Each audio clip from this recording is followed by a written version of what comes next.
Okay, we're going to take a look at examples of dilations. First of all, what I'd like you to do in your math journal is describe how you would plan to dilate a circle, and then write a conjecture or hypothesis about what the result will be when you dilate that circle. So go ahead and write down your best guess before you continue.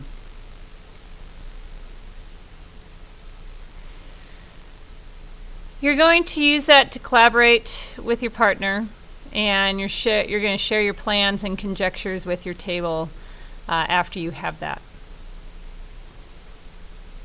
And then you're going to attempt to dilate the circle on your own based on your plans, and this is example 1 that we are talking about on your classwork page.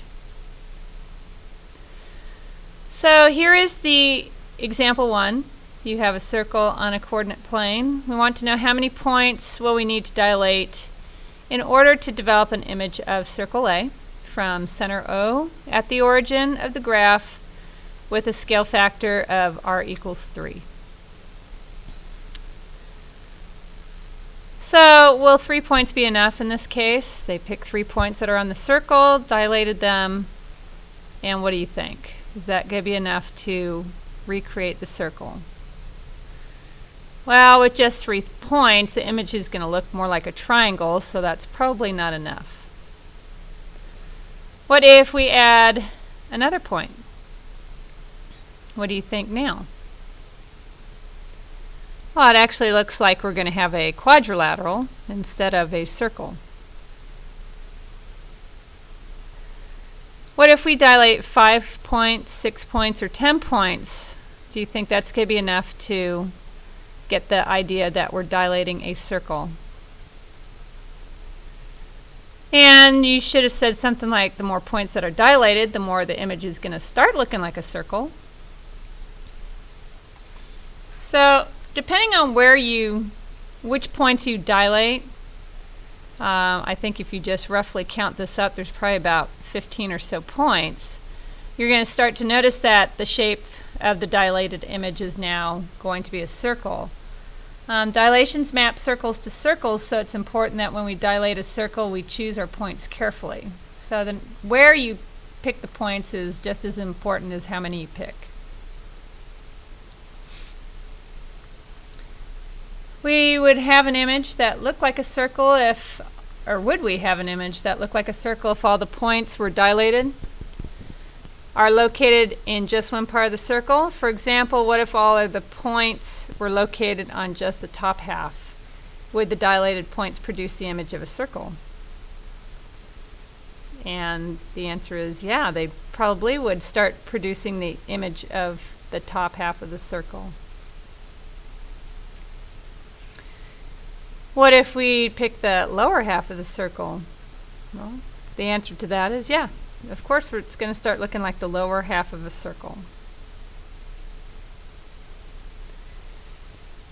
Consider the image when points are focused on just the sides of a circle. Now it kind of looks like 2 parentheses, but you still get the idea that it is a circle.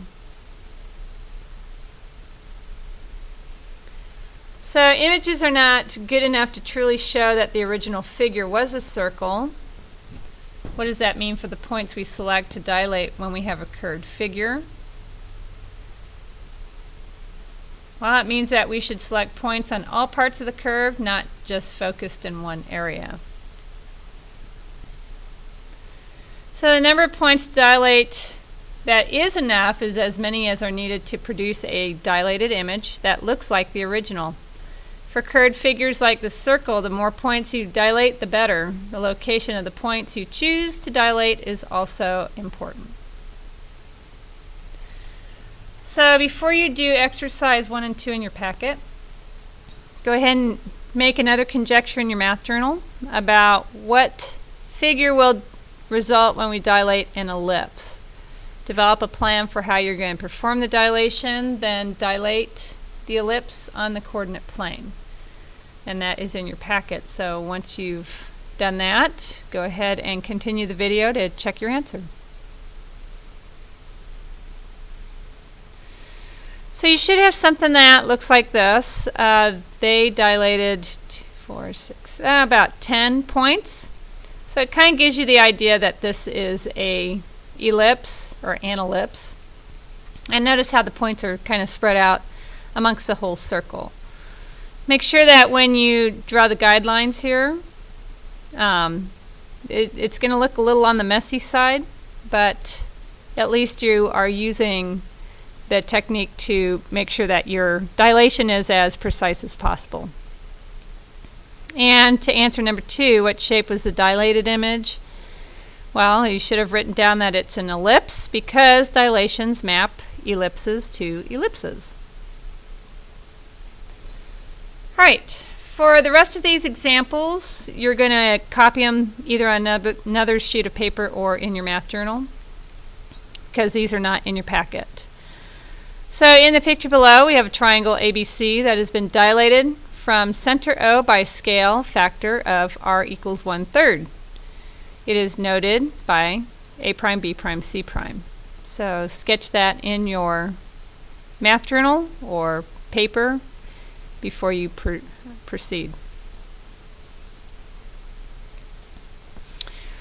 So we're just going to ask and answer a bunch of questions. What can we do to map this new triangle, triangle A prime, B prime, C prime, back to the original and be as specific as possible? So go ahead and write out how are you going to get A prime, B prime, C prime, which is right here, back to the original, which is right here. So let's use the definition of dilation and some side lengths to help us figure out how to map triangle A prime, B prime, C prime back onto triangle ABC. How are the lengths of OA prime and OA related? Well, we know that the definition of dilation, that OA prime is equal to R times, or the scale factor, times OA. We know that the scale factor is 1/3. So let's say that the length of OA is 6 units. We could basically pick any number, but this will make it easy to compute because we know what 1/3 of 6 is. So, what is the length of OA prime? Well, since OA prime is 1/3 of OA, and we're saying that the length of OA is 6, then 1/3 of 6 is 2, and OA prime is 2 units. Now, since we want to dilate triangle A prime, B prime, C prime to the size of triangle ABC, we need to know what scale factor R is required so that OA, or the length of OA, is equal to the scale factor times OA prime. So what scale factor should we use and why? So go ahead and write down your answer before continuing. Well, we need to scale factor of R equals 3 because we want OA to equal the scale factor times OA prime. So using the lengths from before, we have 6 is equal to the scale factor times 2, therefore R is 3, or the scale factor is 3. So now that we know the scale factor, what precise dilation would map triangle A prime, B prime, C prime back onto triangle ABC? Well, a dilation from center O with a scale factor of R equals 3. Right, here's our third example. Again, you'll need to sketch this in your math journal. In the picture below, we have triangle DEF that has been dilated from center O by a scale factor of R equals 4. It is noted by D prime, E prime, F prime. So notice our original is small and our dilation is bigger, so we've enlarged it. So based on the example we just did, make a conjecture about how we would map this new triangle DEF, or D prime, E prime, F prime back onto DEF. So how are we going to get from here to here? So what's the difference between this problem and the last problem? Well, this time the scale factor is greater than 1, so we will need to shrink d prime, e prime, f prime to the size of triangle DEF. Since we know that the scale factor is 4, let's say that the length of OF is 3 units. So what is the length of OF prime? Well, since the length of OF prime is equal to the scale factor times OF, and we're saying that the length of OF is 3, then that means that OF prime is going to be 4 times 3, which is 12. And so the length of OF prime is 12 units. Now, since we want to dilate triangle D prime, E prime, F prime to the size of triangle DEF, we need to know what scale factor R is required so that OF is equal to the scale factor of OF prime. And what scale factor should we use and why? So again, go ahead and write out what you think it is based on the picture and the information, and then continue the video. Well, you should have figured out that the scale factor is R is 1/4, and the reason for that is because we want OF to be the same as the scale factor times OF prime. And if we use the lengths from before, we have 3 is going to be equal to the scale factor times 12, and some number times 12 that equals 3 is 1/4. So 1/4 of 12 is 3. So what precise dilation would make triangle D prime, E prime, F prime the same size as triangle DEF? Well, a dilation from center O with a scale factor of R equals 1/4 would make triangle D prime, E prime, F prime the same size as triangle DEF. So in the last two problems, we need to figure out the scale factor of R that would bring the dilated figure back to the size of the original.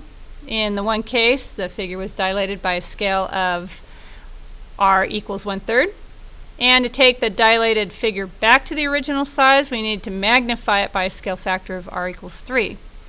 So in the other case, the figure was dilated by a scale factor of 1/4. And to take the dilated figure back to the original size, we needed to shrink it by a factor of 4. So what do you see is the relationship between these scale factors in each case? Hint, take a look at the scale factor numbers. Well, the scale factors 1/3 and 3 are reciprocals of one another, and so are 1/4 and 4. So there's the relationship. So if a figure is dilated from a center O by a scale factor of R equals 5, what scale factor do you think would shrink it back to its original size? Again, remember that they are reciprocals, so the answer to that would be a scale factor of 1/5. And if a figure is dilated from a center O by a scale factor of 2/3, what scale factor would shrink it back to its original size? Again, keeping in mind that we're talking about reciprocals, so the scale factor would have to be 3/2, or 3/2, which is a reciprocal of 2/3. So based on the examples and the two triangles we examined, determine a general rule or way of determining how to find the scale factor that will map a dilated figure back to its original size. So take a shot at it. Try to write your own rule before continuing on.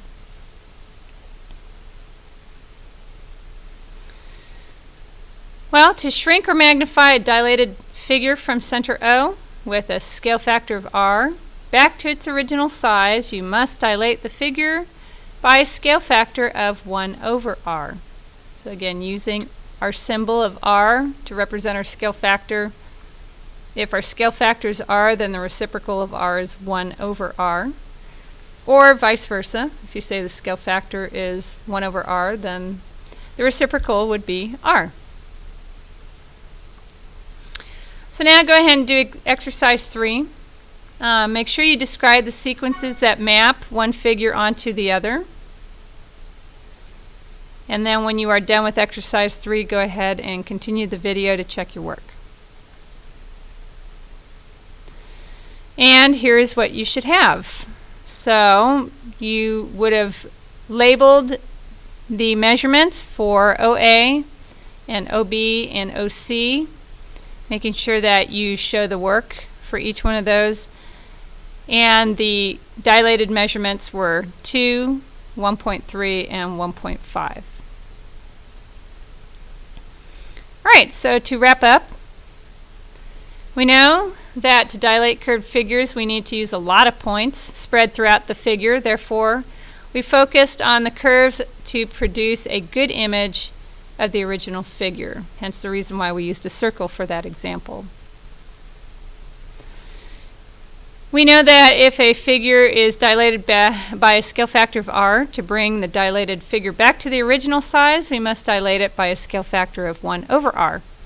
So for example, if we use a scale factor of 4, then to bring the dilated figure back to its original size, we must dilate it by a scale factor of 1 over 4. All right, see you in class.